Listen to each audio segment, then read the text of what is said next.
She stood at the golden elevator doors, clutching a bag of Chinese takeout worth $47, about to deliver it to a penthouse worth $47 million. But when those doors opened, she would come face to face with the one person she never thought she'd see again. The father of her child. The man who vanished the day their baby was born. This is the story of Maya Rodriguez, a 32-year-old single mother who thought she was just delivering dinner. She had no idea she was about to deliver the shock of a lifetime to the billionaire who destroyed her world 8 years ago. But here's what will blow your mind. By the end of this story, Maya will have to choose between revenge that could make her rich beyond her wildest dreams, and forgiveness that could heal her broken heart. And the twist. The decision will literally be in the hands of her 7-year-old daughter, who's about to meet her father for the first time. I'm going to take you through this impossible story in 3 parts.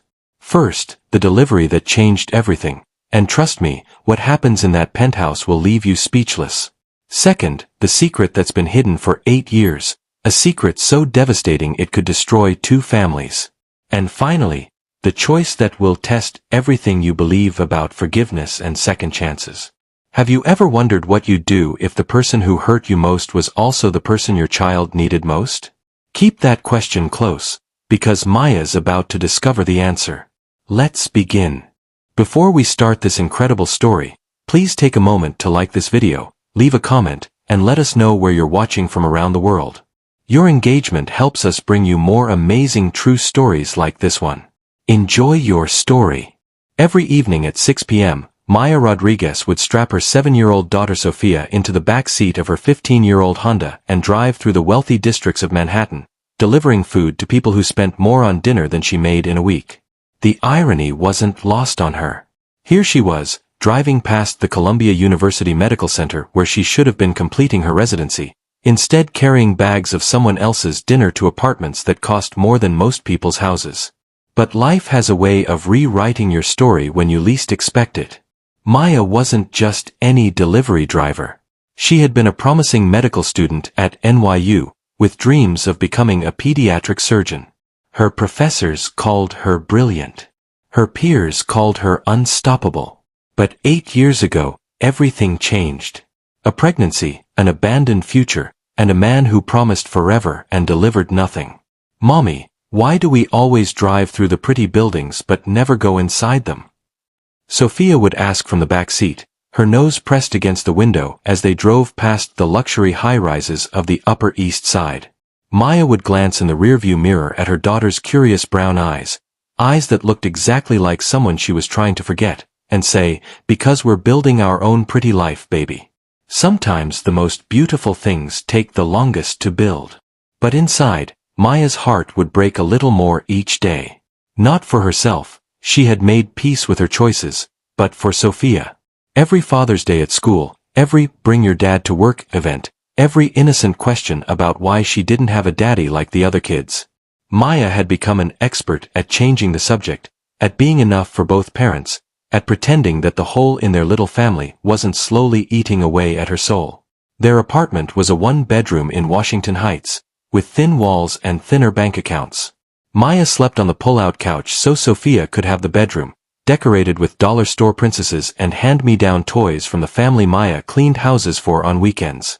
3 jobs, delivery driver, house cleaner, and weekend tutor for privileged kids who had more opportunities in their pinky finger than Sophia might ever see. Every night, after Sophia was asleep, Maya would sit at their tiny kitchen table with her laptop, slowly working through online pre-med courses. It would take her 10 years at this pace, but she was determined to finish what she started. Not for herself anymore, but for Sophia. To show her daughter that dreams deferred are not dreams denied. The other delivery drivers thought Maya was crazy for taking the high-end orders. "Those rich people don't tip better," they'd say. "And the parking is impossible." But Maya took those orders for a different reason. She took them because driving through those neighborhoods reminded her of what she was working toward. Each gleaming building was a promise she made to herself and to Sophia. Someday, they would belong in places like that. Maya had calculated that if she saved every extra penny, if she worked 7 days a week for the next 5 years, she could afford to go back to school full-time. Sophia would be 12 then, old enough to understand why mommy had to study so much, old enough to be proud of the doctor her mother was becoming. But tonight was different. Tonight, Maya would receive an order that would change everything. A simple request for Chinese food to be delivered to the penthouse of the Meridian Tower, the most expensive building in the city. She had delivered to the Meridian before, but never to the penthouse. Never to the apartment that cost $37 million and took up the entire top floor. As Maya pulled up to the building, Sophia sleeping peacefully in the back seat after another long day, she felt something she couldn't quite name. A flutter of anxiety, maybe. Or perhaps it was destiny clearing its throat, preparing to rewrite both their lives in ways Maya couldn't even imagine.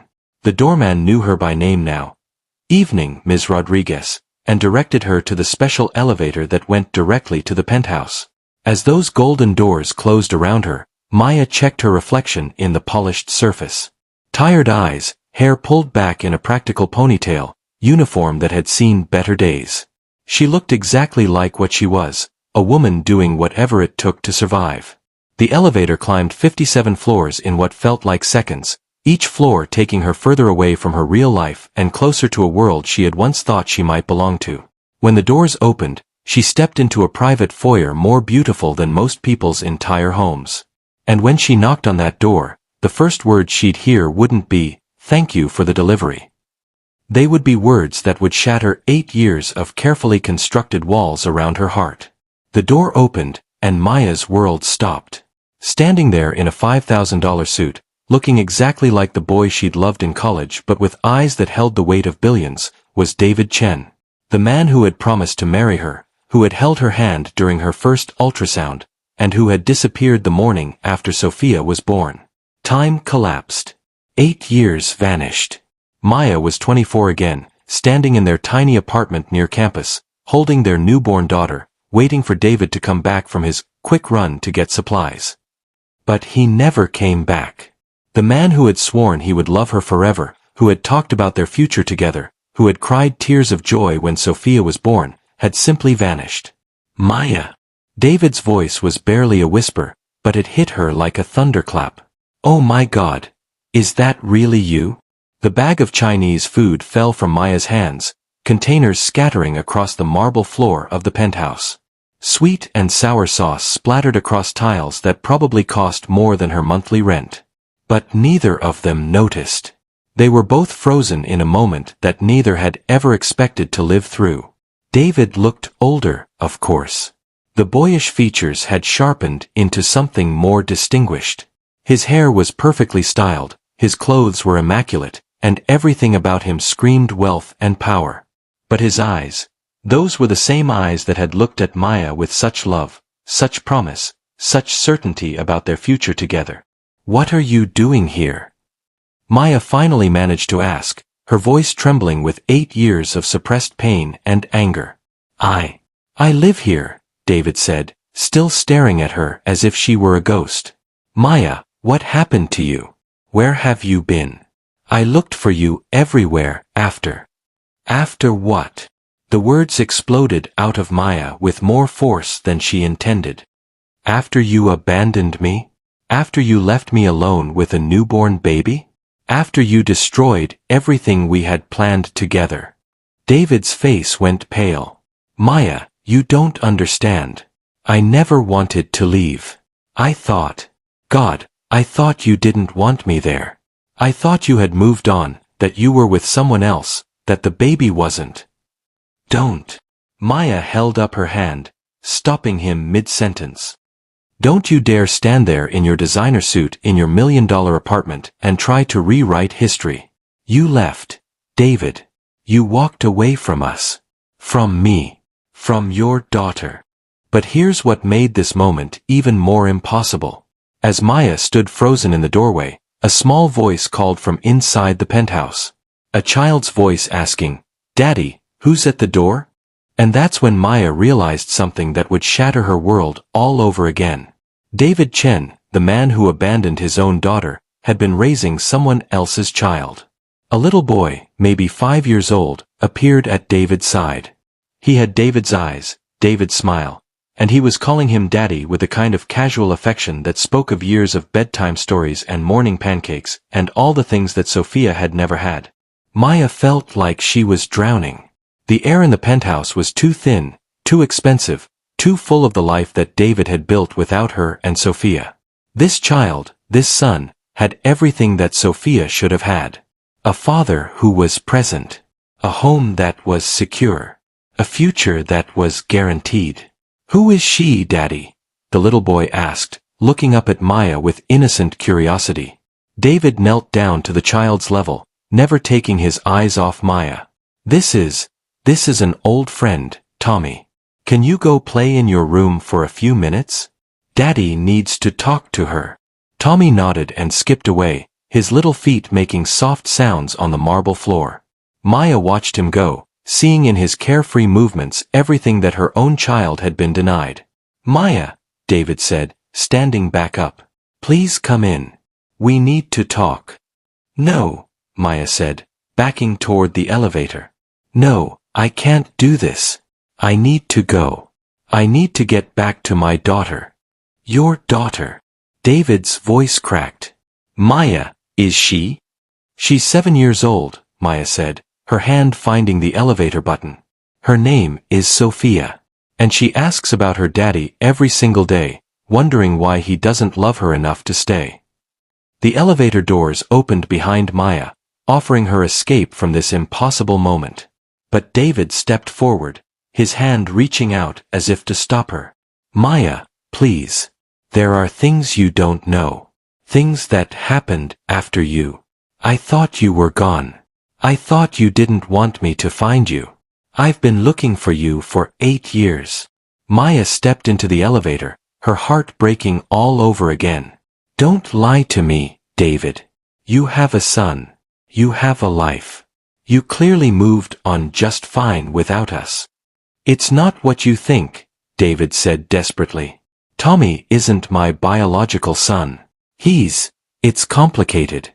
Maya, please, give me a chance to explain." But the elevator doors were closing, and Maya couldn't breathe, couldn't think, couldn't process what had just happened. As the floors counted down, 57, 56, 55, she slid down the wall of the elevator and cried harder than she had cried since the day David left. What followed was 8 years of pain, anger, and questions erupting in a way Maya had never allowed herself before. She had been so strong for so long, so determined to be enough for Sophia, so focused on survival that she had buried her grief so deep she almost forgot it was there. But seeing David again, seeing him successful and wealthy and playing father to another child while Sophia grew up without him, brought it all rushing back. Every sleepless night wondering what she had done wrong. Every time she had to work 3 jobs just to keep them afloat while somewhere out there, the man who should have been helping her was apparently building an empire. When Maya got back to her car, Sophia was awake, rubbing her eyes and looking around in confusion. "Mommy, why are you crying?" Sophia asked, her voice small and worried. Maya wiped her tears and turned around to face her daughter, this beautiful, brilliant, kind child who deserved so much more than the life Maya had been able to give her. "Sometimes grown-ups cry when they're proud," Maya lied, forcing a smile. "I was just thinking about how lucky I am to have you." Sophia smiled back, accepting the explanation the way children do, with trust and love and no need for complicated truths. As Maya drove them home through the glittering city, she made a decision. She would never take another delivery to the Meridian Tower. She would never risk putting Sophia through the pain of learning that her father was not only alive and well, but had chosen to be a father to someone else instead of her. But Maya had no way of knowing that seeing her again had shattered David's world just as completely. She had no way of knowing that the life she thought he had chosen was actually a life built on lies that were about to crumble. And she definitely had no way of knowing that the person responsible for those lies was someone she trusted completely. What Maya didn't know was that David Chen hadn't just become successful. He had become David Chen, the tech mogul who revolutionized social media and was worth $8.2 billion. And the reason he left. It wasn't because he didn't love her. It was because someone had convinced him that staying would destroy both their lives forever. But here's where the story gets devastating. Because the person who convinced him to leave wasn't a stranger. It was someone Maya trusted completely. Someone who had been in their lives this entire time. The morning after the encounter at the penthouse, Maya woke up feeling like she had been hit by a truck. Sophia was already awake, sitting at their tiny kitchen table with a bowl of cereal, humming to herself while she drew pictures of princesses and castles. "Mommy, you look tired," Sophia said, looking up from her drawing. "Did you have bad dreams?" Maya poured herself coffee with shaking hands. How do you explain to a 7-year-old that her father, the father she had never met but always wondered about, was alive and well and living 40 blocks away in luxury beyond imagination? "Just couldn't sleep, baby," Maya said, sitting down across from Sophia. "What are you drawing?" "It's a castle where princesses live with their mommies and daddies," Sophia said matter-of-factly. "But this princess only lives with her mommy because her daddy is on a very long trip." Maya's heart clenched. Even Sophia's fantasy world couldn't imagine a father who simply didn't want to be there. "That sounds like a very special castle," Maya managed to say. Before Sophia could respond, there was a knock at their door. Maya frowned. They weren't expecting anyone, and people rarely came to their building unannounced. When she opened the door, she found a delivery man holding an enormous bouquet of flowers. "Maya Rodriguez?" he asked. "Yes. These are for you." Maya took the flowers, confused. They were beautiful, orchids and roses arranged in a way that probably cost more than Maya made in a week. There was a card attached. "I never stopped thinking about you. Please let me explain." Maya's hands started shaking. She quickly closed the door and threw the flowers in the trash, but Sophia had already seen them. "Mommy, who sent you flowers? Are they from a boy who likes you?" Sophia asked with the innocent curiosity of a child who didn't understand the weight of the question. Just someone from work," Maya lied. But the flowers were just the beginning. Over the next week, strange things started happening. Sophia's school called to say that her lunch account had been mysteriously paid up for the entire year. An anonymous scholarship appeared, offering to pay for Maya to return to medical school.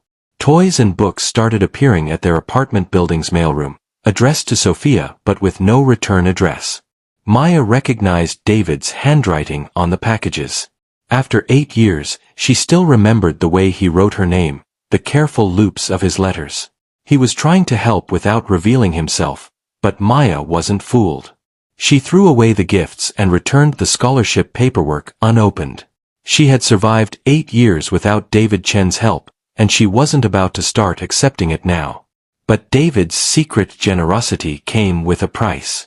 Because someone had been watching Maya for years, waiting for this exact moment. Someone who knew that if David and Maya ever reunited, their own carefully constructed life would crumble. And they were prepared to do anything to stop it. Lisa Martinez had been Maya's best friend since their freshman year at NYU. She was the one who held Maya's hair back when morning sickness hit. She was the one who drove Maya to prenatal appointments when David was in class. She was the one who stayed up all night with Maya during those first terrifying weeks of new motherhood when David disappeared. For 8 years, Lisa had been Maya's rock. She babysat Sophia when Maya had to work late. She brought groceries when money was tight. She listened to Maya cry on the anniversary of David's disappearance every year, offering tissues and wine and unwavering support. Lisa was also successful in ways that Maya envied but never resented. She had finished law school, gotten married to a wealthy investment banker, and lived in a beautiful brownstone in Brooklyn with her husband and their twin daughters. She was everything Maya might have been if her life hadn't been derailed by pregnancy and abandonment. But Lisa had been acting strange lately. Ever since Maya mentioned running into someone from college, Lisa had been asking more questions than usual. Where was Maya working? What neighborhoods was she delivering to? Had she seen anyone else from their old crowd? Maya didn't think much of it at first. Lisa had always been protective, almost possessive of their friendship. But when Maya came home from work 3 days after the flower incident to find Lisa sitting on her stoop, she knew something was wrong. "We need to talk," Lisa said, standing up as Maya approached with Sophia. "Aunt Lisa." Sophia ran to Lisa and hugged her legs. Lisa had been like family to Sophia since birth, the closest thing to an aunt the little girl had ever known. "Hey, sweetheart," Lisa said, but her smile didn't reach her eyes. "Why don't you go upstairs and play? I need to talk to your mommy about grown-up stuff." Once Sophia was safely inside and distracted by cartoons, Lisa turned to Maya with an expression Maya had never seen before. It was almost guilty. "Maya, I heard about what happened at the Meridian Tower," Lisa said without preamble. Maya's blood ran cold. "How did you hear about that?" "It doesn't matter how. What matters is that you need to stay away from David Chen." "Lisa, what the hell are you talking about? How do you even know that name?" Lisa took a deep breath, and Maya could see her hands shaking. "Because I've been in touch with David for 8 years. The world tilted sideways. Maya felt like she was falling even though she was standing still. "What did you just say?" "Maya, sit down. Please." "No, I want to know what you just said. You've been in touch with David? David Chen.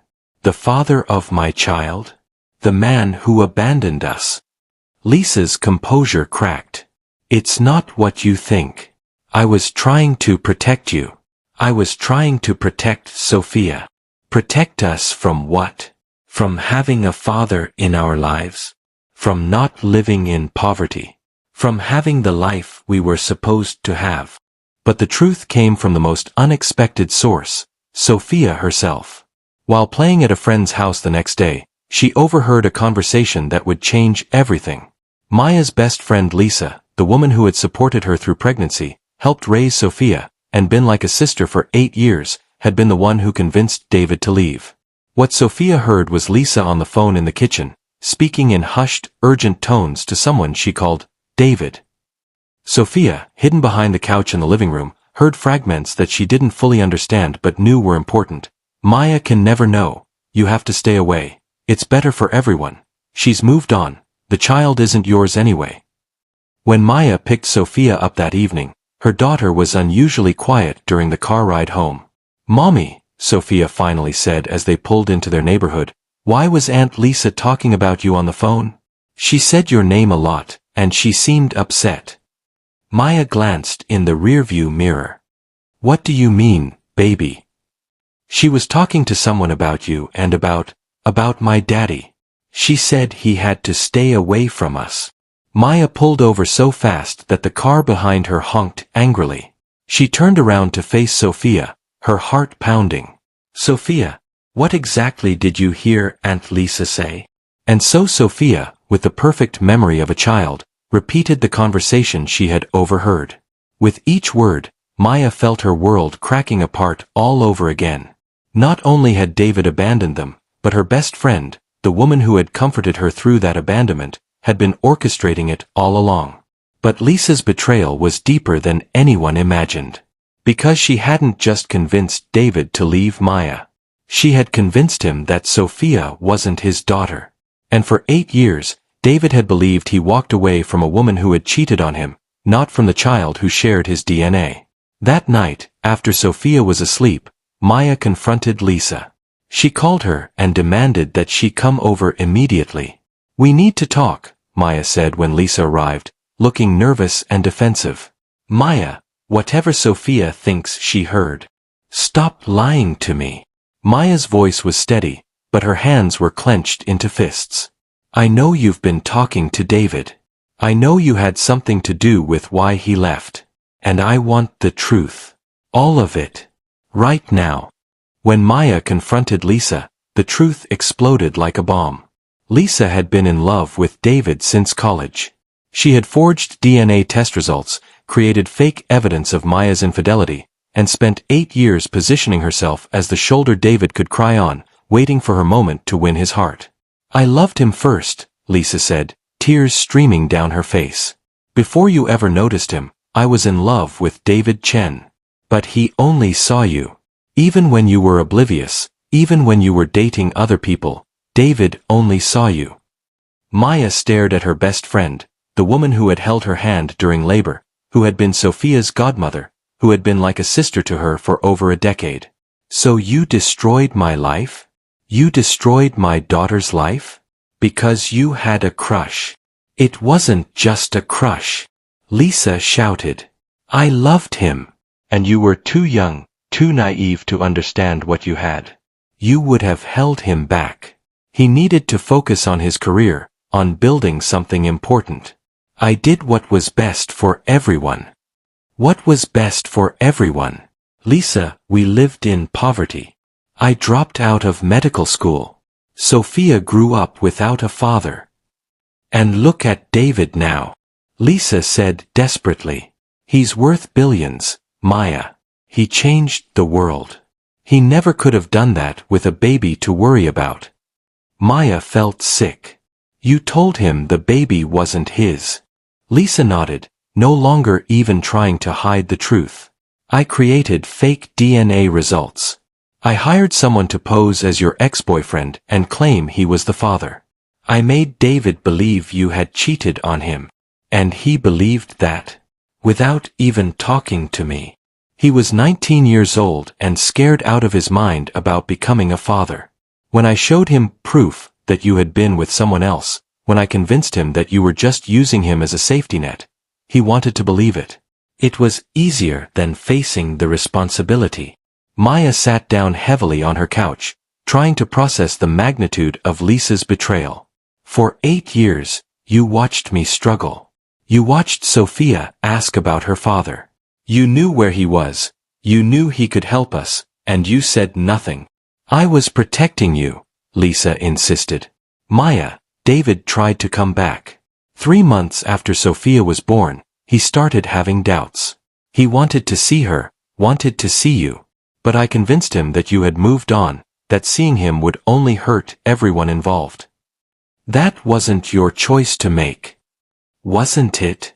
Maya, you were 24 years old with a newborn baby. David was about to drop out of school to get a job at Best Buy so he could pay child support. Neither of you were ready for the life you were trying to build. Maya stood up, pacing around her small living room. So you decided for us. You played God with our lives. I made the hard choice that neither of you could make. And look how things turned out. David built an empire. He's one of the most successful people in the world. You went back to school, you're becoming a doctor, you're raising an incredible daughter. Everyone won. Everyone won? Maya's voice rose to a shout. Lisa, I work 3 jobs. I live in a 1-bedroom apartment. My daughter doesn't have a father. David doesn't know his own child. How did everyone win? But Lisa's deception was even more calculated than Maya had imagined. She had spent 8 years carefully positioning herself in David's life, becoming his confidant, his advisor, his closest friend. Every time David expressed regret about leaving Maya, Lisa was there to remind him why it was the right decision. Every time he wondered about the baby, Lisa reinforced the lie that Sophia wasn't his. You've been manipulating him this whole time, Maya said, the full scope of Lisa's betrayal finally becoming clear. I loved him, Lisa said simply. I did what I thought was best for him. And what about me? I thought you loved me too. I thought you were my friend. Lisa looked away. I do love you. That's why I made sure you were okay. I helped you with Sophia. I supported you through school. You were managing me. Maya interrupted.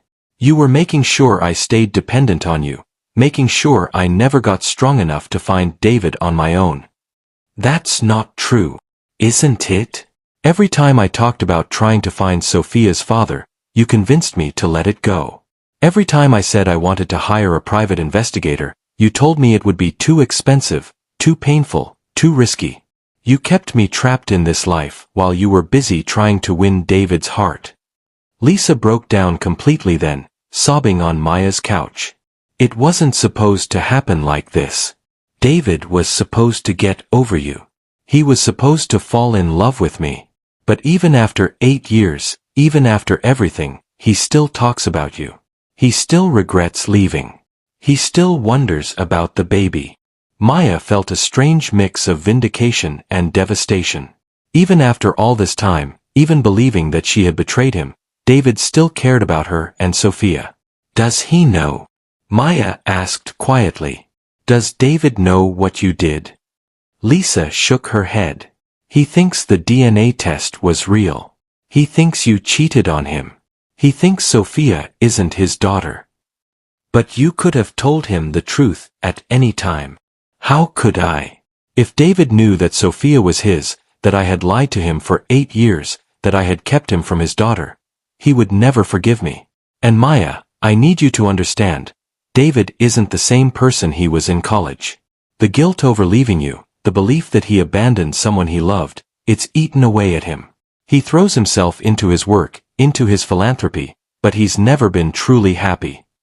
Maya thought about the man she had seen at the Penthouse. Successful, wealthy, powerful, but there had been something hollow in his eyes, something lost. "He has a son now," Maya said. "Tommy. He seemed happy with him." Lisa's face went pale. "Tommy isn't David's biological son. It's complicated." "What do you mean?" 3 years ago, David was engaged to a woman named Sarah. She was pregnant with David's child. But she died in a car accident when she was 6 months pregnant. The doctors were able to save the baby, but he was born very premature. He survived, but he needed extensive care. Maya felt her anger toward David softening despite herself. He had lost a fiancé and nearly lost a son. Sarah had a younger sister, Emma, who was 17 at the time. She had no other family, no way to take care of herself, let alone a premature baby. So David took them both in. He adopted Emma as his legal guardian and raised Tommy as his own son. So Tommy is David's nephew by marriage, but David has been his father in every way that matters. Emma is like a daughter to him. They're his family now. Maya sat quietly, processing this information. The man she had seen playing father to another child wasn't a man who had moved on easily. He was a man who had lost the woman he loved and was raising her orphaned sister and premature son. "Lisa," Maya said finally, "you have destroyed so many lives with your lies. David believes he's a man who abandoned the woman he loved and his own child. I believed I was a woman who wasn't worth staying for. Sophia believes her father didn't love her enough to stay. And you, what did you get out of all this?" Lisa wiped her tears with the back of her hand. "Nothing. David never saw me as anything more than a friend. Even after everything I did, even after 8 years of being there for him, he's never looked at me the way he looked at you. Because love isn't something you can manipulate into existence, Lisa. It's something that either is or isn't. And David's love was always mine, just like mine was always his." The two women sat in silence for a long moment, the weight of 8 years of lies settling between them. "What are you going to do?" Lisa asked finally. Maya looked toward Sophia's bedroom, where her daughter was sleeping peacefully, unaware that her entire world was about to change. "I'm going to tell David the truth. All of it." "Maya, please. You don't get to ask me for anything, Lisa. Not anymore. You forfeited that right when you decided to play God with our lives." But here's the twist that changes everything. Lisa's plan had worked too well. David had indeed fallen for someone else during his years of believing he'd been betrayed. He was engaged to someone else, someone who had no idea about Maya or Sophia. And that woman was 3 months pregnant with his child. As Lisa sat in Maya's living room, confessing to 8 years of manipulation and lies, she dropped one final bombshell that would complicate everything even further. "Maya, there's something else you need to know. About David's current situation." "What now, Lisa? What other lives have you ruined?" "David is engaged. To a woman named Victoria. She's pregnant. 3 months along." Maya felt like the ground was shifting beneath her feet again. Just when she thought she understood the situation, just when she was ready to fight for the family that had been stolen from her and Sophia, there was another innocent person who would be destroyed by the truth. He's starting over, Maya said quietly. He's building the family he thought he lost. Maya, I know this is complicated, but... Complicated? Maya laughed bitterly. Lisa, my daughter's father is about to have another child with another woman. A woman who has no idea that he already has a daughter. How exactly do you think this is going to play out? I don't know, Lisa admitted. But Maya, you have to understand, David never stopped loving you. Even when he believed you had betrayed him, even when he thought Sophia wasn't his, he never stopped loving you. This engagement, it's not about love. It's about David trying to create the family he thinks he lost. But it's not real. It's not what he really wants. Maya stood up and walked to the window, looking out at the city lights. Somewhere out there, David was probably having dinner with his pregnant fiancée, planning a wedding, preparing for another child, living a life built on Lisa's lies. And here she was, finally knowing the truth, but the truth had come too late. I need you to leave, Maya said without turning around. Maya. I need you to leave, Lisa. I need to think. I need to figure out how to protect my daughter from this mess you've created. After Lisa left, Maya sat in her quiet apartment, trying to process everything she had learned. David hadn't abandoned them by choice. He had been manipulated into leaving by someone Maya trusted completely. He had spent 8 years believing that Maya had cheated on him, that Sophia wasn't his daughter, that he had been nothing more than a safety net for a woman who didn't really love him. But he was also about to marry another woman and have another child. Even if Maya told him the truth now, even if she could prove that Sophia was his daughter, what then? Would she be responsible for destroying another family? Would she be doing to Victoria what had been done to her? Maya looked in on Sophia, sleeping peacefully in her little bed, surrounded by the dollar store decorations that Maya had carefully arranged to make their small space feel like home.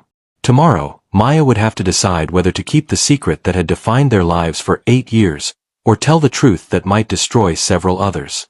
And that's when Maya realized the most heartbreaking truth of all. Sometimes the people who love you most are the ones who have the power to hurt you most.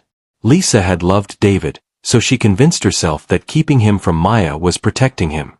Maya loved Sophia, so she was considering keeping David's existence a secret to protect her daughter from disappointment. David had loved Maya, so when he believed she had betrayed him, the pain had driven him away entirely. But as Maya sat in the darkness of her small apartment, she realized that all of these protective lies had only created more pain. 8 years of protection had led to 8 years of suffering for everyone involved. Maybe it was time to choose truth over protection, even if that truth would hurt. The next morning, Maya made a decision that terrified her more than anything she had ever done. She was going to tell David the truth. All of it. Not because she wanted him back. Too much had happened, too many years had passed, and too many other people would be hurt.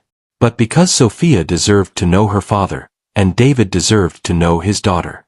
But first, she had to tell Sophia. Baby, we need to have a very important talk, Maya said as they sat at their kitchen table over breakfast. Sophia looked up from her cereal, immediately sensing the gravity in her mother's voice. Are we in trouble?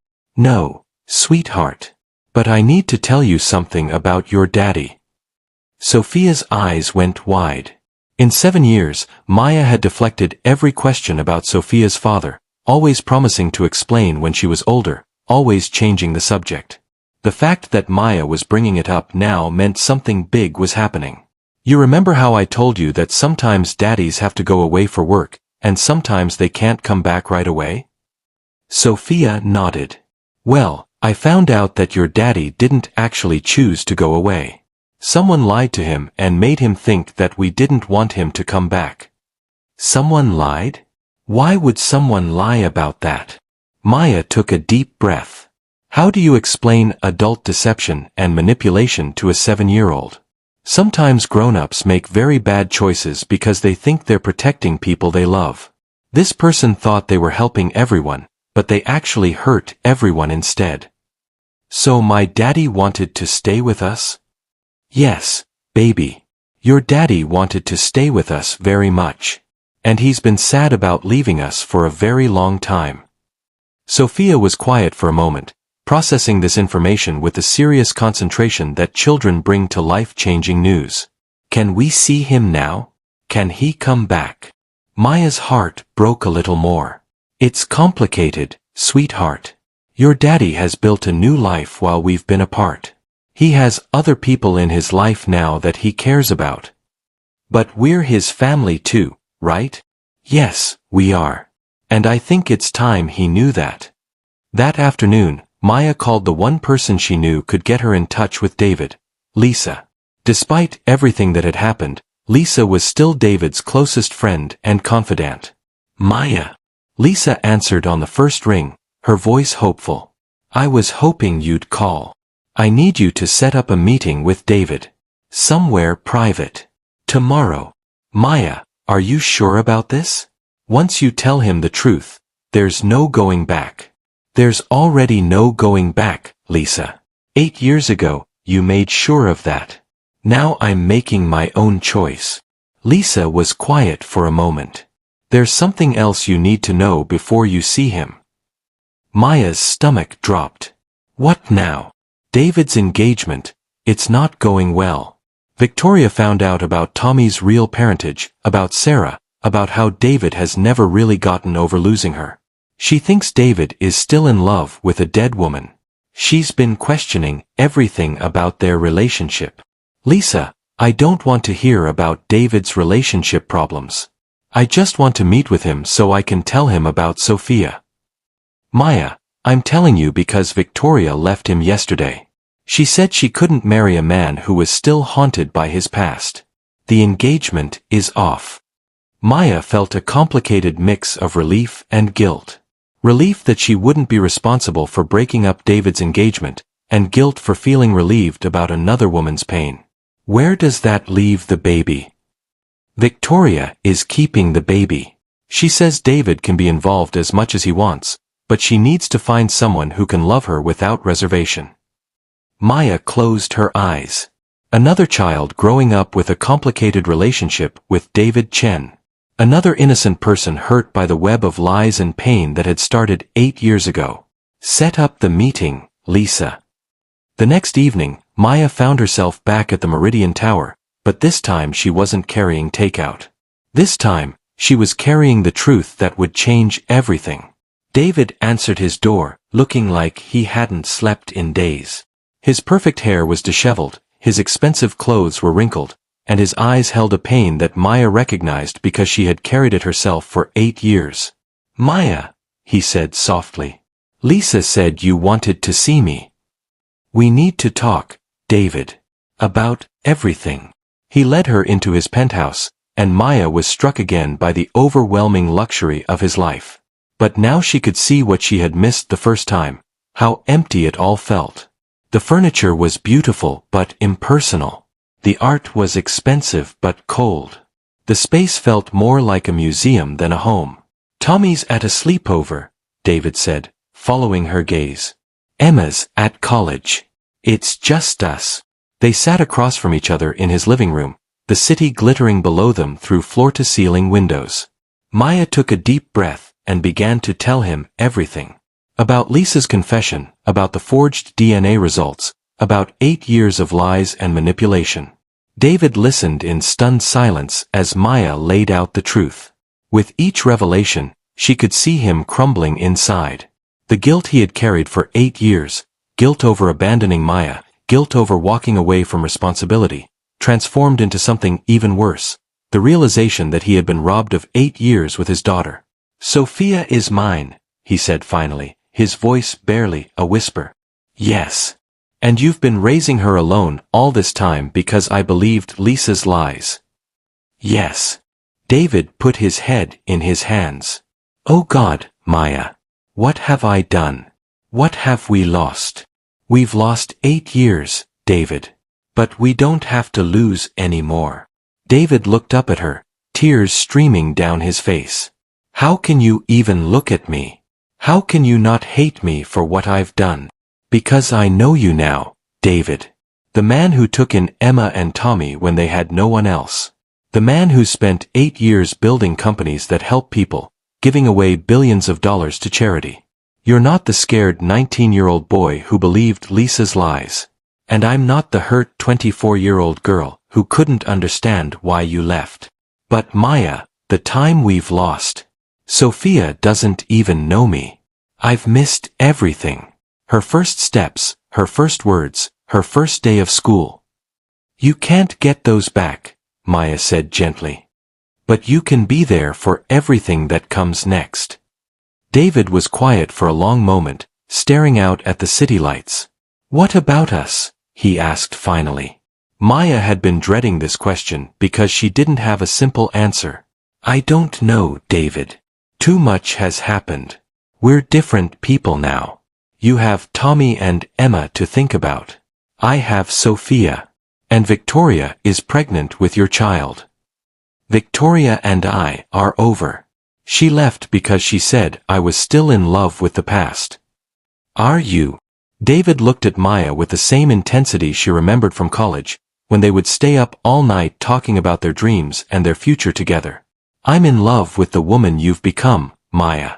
I'm in love with the strength you've shown, the mother you've been to our daughter, the way you've survived everything that was thrown at you. But I don't know if that's enough. I don't know if love is enough to bridge 8 years of pain. Maya felt tears starting to fall. I don't know either. But I want to try, David said. Not to go back to what we were, but to build something new. Something honest. Something that includes all of our children, Sophia, Tommy, Emma, and the baby Victoria's carrying. David, that's not realistic. You can't just create a blended family out of this much pain and complication. Why not? Maya, I've spent 8 years building companies and making money and trying to fill the hole that losing you left in my life. None of it worked. The only times I've been truly happy in the last 8 years were when I was taking care of Tommy and Emma, when I was being a father. I want to be a father to Sophia too. I want to be a family with you. Maya wiped her tears and shook her head. It's not that simple, David. Sophia doesn't even know you exist. She's going to need time to process all of this. And Victoria's baby, you can't just walk away from that responsibility. I would never walk away from my child again, David said firmly. I've learned that lesson. But Maya, children are resilient. They can adapt to complicated families if the adults in their lives love them and put their needs first. And what about us? David, I've been independent for 8 years. I've built a life for myself and Sophia. I can't just step into the role of billionaire's girlfriend and pretend the last 8 years didn't happen. I don't want you to pretend anything didn't happen. I want us to acknowledge what we've been through and build something better because of it, not in spite of it. Before Maya could respond, they heard the sound of the elevator opening. David frowned. No one should have access to his private elevator except Emma and Tommy was at a sleepover. David, a young woman's voice called out. Are you home? I came back early from school because... Emma appeared in the doorway and stopped short when she saw Maya. Oh, I'm sorry. I didn't know you had company. Emma was beautiful in the way that 18-year-old girls are beautiful, all potential and hope and fearlessness. She looked exactly like someone who had been loved and protected her entire life, despite the tragedy that had brought her to David's family. Emma, this is Maya, David said, standing up. Maya, this is Emma, Sarah's sister. Emma's eyes widened with recognition. Maya, as in the Maya, the one you... Emma, David said gently. But Emma was already putting the pieces together. She was brilliant. David had mentioned that she was pre-med at Columbia, following in the footsteps Maya should have taken. You're Sophia's mother, Emma said. You're the woman David never got over. Maya looked at David in surprise. You told her about us? I tell Emma everything, David said. She's family. Emma sat down without being invited, looking between David and Maya with the kind of intense curiosity that comes with being 18 and believing you understand the world. So you're here because you found out about Lisa's lies? Emma asked. Maya stared at her. You know about Lisa? Emma rolled her eyes. Please. I've known Lisa was in love with David since I was 15. And I've known she was manipulating him for almost as long. I tried to tell him, but adults never listen to teenagers, even when teenagers are right. David looked stunned. Emma, why didn't you tell me you knew? Because you weren't ready to hear it. You needed to figure it out for yourself. But Maya showing up means you're finally ready to deal with the truth. Maya was impressed despite herself. This 18-year-old had more emotional intelligence than most adults she knew. What do you think I should do? Maya asked Emma. Emma looked at her seriously. I think you should do what's best for Sophia. And I think what's best for Sophia is having her father in her life. Not because she needs David's money, you've done an amazing job raising her without that. But because she deserves to know where she comes from. She deserves to have all the family that wants to love her. And what about Tommy? How do you think he'd feel about suddenly having a sister he never knew existed? Emma smiled. Tommy would love having a sister. He's been begging David to get married and have more kids for years. He wants a big family. Maya looked at David. Is that true?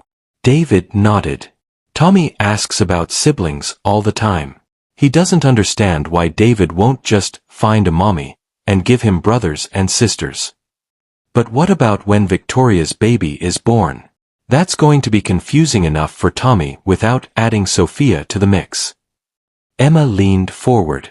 Maya, can I tell you something about kids? We're a lot more adaptable than adults think we are. Tommy already knows about Victoria's baby.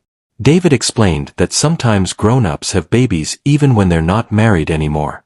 Tommy's okay with it because David explained that the baby will still be his sibling, and David will still be a good daddy to everyone.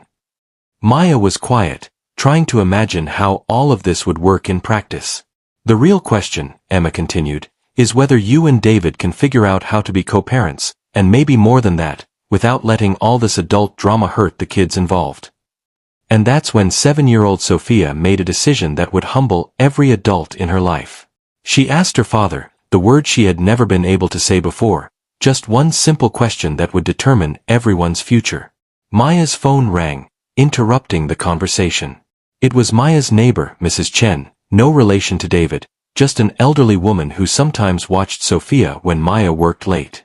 Maya, I'm so sorry to bother you, but Sophia woke up from her nap and she's asking for you. She seems upset about something. Maya's heart clenched. She had left Sophia with Mrs. Chen for what was supposed to be a quick meeting with David, but they had been talking for over 2 hours.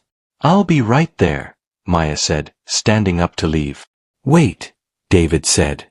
Can I come with you? I'd like to meet her. Maya hesitated. She had planned to prepare Sophia more gradually, to ease her into the idea of meeting her father. But Emma was right. Children were more adaptable than adults gave them credit for. Okay, Maya said. But David, you have to understand. To her, you're a stranger. Don't expect too much too fast. I just want to see her, David said quietly. I just want to see my daughter. The ride to Maya's apartment was quiet, both of them lost in their own thoughts. David stared out the window at neighborhoods he had never spent time in, seeing for the first time the world where his daughter had grown up. When they reached Maya's building, David looked around with new understanding. This wasn't poverty exactly, but it was a far cry from the life he could have provided for Maya and Sophia if he had known the truth.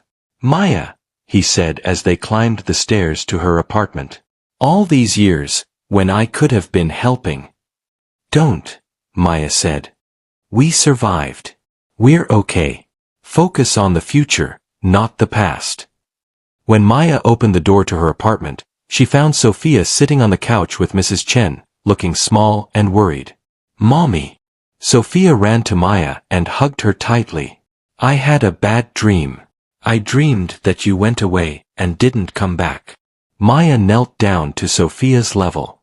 I'm here, baby. I'm not going anywhere. Sophia looked over Maya's shoulder at David, who was standing in the doorway looking overwhelmed with emotion. Who's that? Sophia asked. Maya took a deep breath. Sophia, remember how we talked about your daddy this morning? About how he wanted to stay with us but someone lied to him. Sophia nodded, her eyes getting wide as she began to understand. This is your daddy. His name is David. Sophia stared at David for a long moment, taking in his tall frame, his kind eyes, the way he was looking at her like she was the most precious thing he had ever seen. And then, with the directness that only children possess, Sophia asked the question that would change everything. Daddy, what's more important, being happy or doing what's right? The room went completely silent. David knelt down so he was at Sophia's eye level, tears streaming down his face. What do you mean, sweetheart? Well, Sophia said with the serious tone she used when explaining important things, Mommy always says we should do what's right, even when it's hard. But Aunt Lisa told me once that sometimes we have to choose between making people happy and doing what we think is best for them. David looked at Maya, both of them realizing that Sophia had somehow grasped the central dilemma of their entire situation with the clarity that only a child could have. I think, David said carefully, that the right thing to do is also the thing that makes people truly happy. Not happy right now, but happy in the long run. Sophia nodded thoughtfully. So if you love someone, you should tell them the truth even if it makes them sad at first? Yes, David said. I think that's exactly right. Then I'm glad Mommy told you the truth about me, Sophia said. Even though it made you sad to know that you missed so much time with me. David reached out tentatively, and Sophia surprised everyone by taking his hand. Daddy, are you going to stay with us now?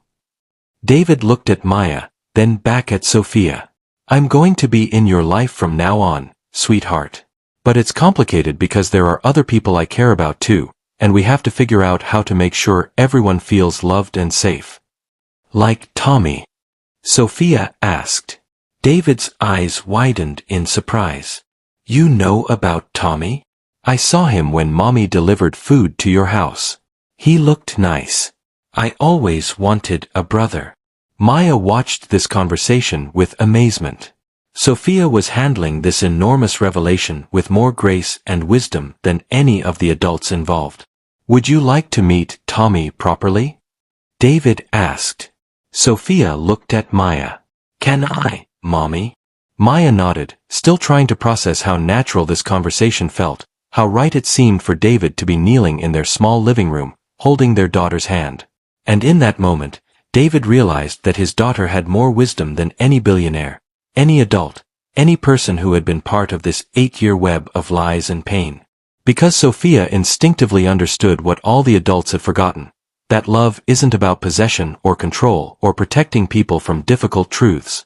Love is about wanting the best for someone, even when that means accepting complicated realities. Daddy, Sophia said, I have one more question. What's that, sweetheart? Are you going to marry Mommy? David and Maya both froze. Out of the mouths of babes. Sophia, Maya said gently, that's not something we've talked about. Daddy and I need to figure out how to be friends first. But you love each other, Sophia said matter-of-factly. I can tell. David looked at Maya with an expression that said everything he couldn't put into words. Yes, he loved her. Yes, he had never stopped loving her. Yes, he wanted to find a way to make this work. But Maya wasn't ready for that conversation yet. There was too much to figure out, too many people to consider, too much healing that needed to happen first. Love is complicated, baby, Maya said. Sometimes people love each other, but they need time to figure out the best way to build a life together. Sophia seemed to accept this answer. Okay. But Daddy, you'll come see me again soon, right? Every day, if your mommy says it's okay, David said, looking at Maya. Maya nodded. We'll figure out a schedule. You have a lot of time to make up for. 6 months later, Maya stood in the graduation ceremony at NYU Medical School, watching as her name was called for the degree she had put on hold 8 years ago. In the audience sat David, holding Sophia's hand, next to his ex-fiancée Victoria, who had become an unexpected friend, holding their 3-month-old son. Tommy was there too, cheering loudly for Dr. Maya, as he had started calling her. Emma was home from college for the ceremony, holding the baby so Victoria could applaud. Because sometimes the greatest love stories aren't about getting back together. They're about learning to love in a way that puts everyone's happiness above your own desires. Maya and David had spent 6 months in family therapy, working through 8 years of pain and learning how to co-parent Sophia while navigating their complicated feelings for each other. They had slowly introduced Sophia to Tommy, who had immediately embraced his newfound big sister role with enthusiasm. They had worked with Victoria to create a co-parenting arrangement for baby Marcus that put his needs first while respecting everyone's boundaries. And somewhere along the way, they had fallen in love again. Not with the people they used to be, but with the people they had become. Maya loved David's patience with Tommy, his dedication to making amends for the years he had missed with Sophia, his commitment to being a good father to Marcus even though his relationship with Victoria hadn't worked out. David loved Maya's strength, her determination to finish medical school while being a full-time mother, her ability to forgive without forgetting, her grace in navigating the complex family dynamics they were creating. But they took it slow. They dated like teenagers, with scheduled visits and careful boundaries and long conversations about what they wanted their future to look like. They attended soccer games and school plays and therapy sessions. They learned to be friends first, partners second, and parents always. Maya and David never remarried. But they created something better, a family built on truth, forgiveness, and the understanding that love isn't about possession. It's about wanting the best for someone, even when that means loving them differently than you once dreamed. Today, Maya is Dr. Maya Rodriguez, one of the most respected pediatric surgeons in New York.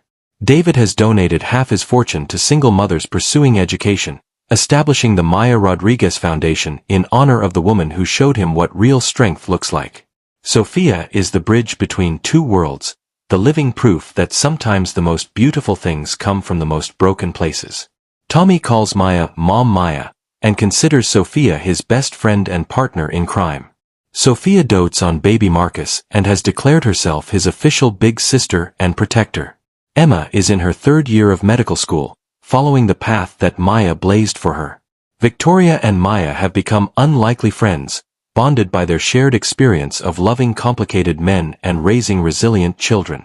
And Lisa spent 6 months in therapy of her own, working through the obsession and manipulation that had destroyed so many lives.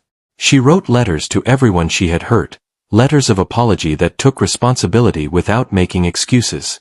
Some of those letters were accepted. Some were not. But she learned that real love means wanting someone to be happy, even if that happiness doesn't include you.